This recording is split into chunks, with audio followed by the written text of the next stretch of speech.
What's up, everybody? It's the homie Truth Teller, the street reporter, and a lot of people be asking me about Oblock. A lot of people be asking me about ChiefKeef. He one of the artists I'm always asked about.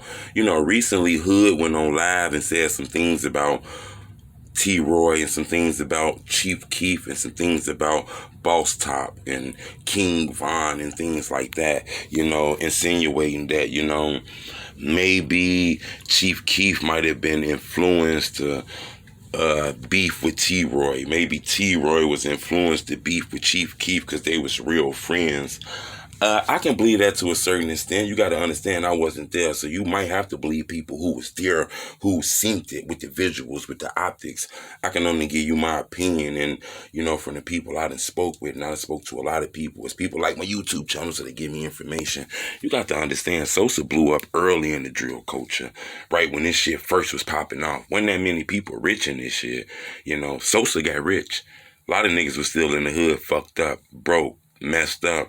Sosa was living a life wearing designer, you know, and just living that lifestyle.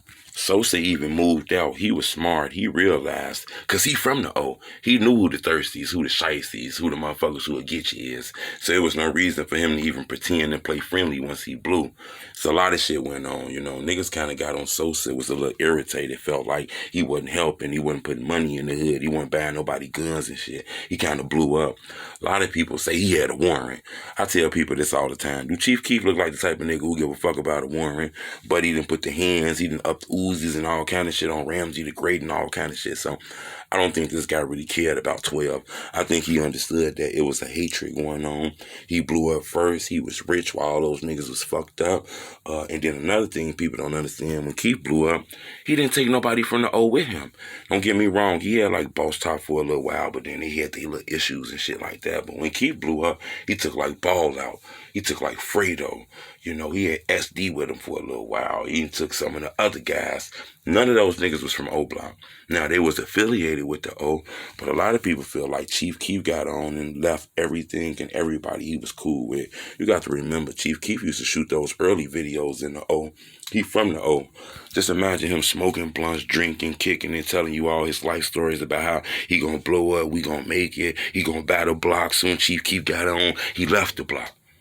And that shit irritated niggas, but to think about it, I think ChiefKeef was smart.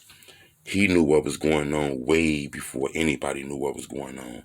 That's why I think Keef made the best decision, and that was unlinking himself with these niggas and getting the fuck out the city. Because there's some real shit I'm going to tell y'all. ChiefKeef lost a lot of family members. The feds was on Keef early, the same way they on Dirk now.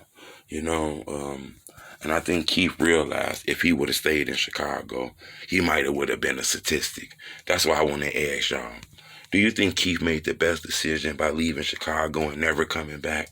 Or do you think Keef kind of turned on them old block guys?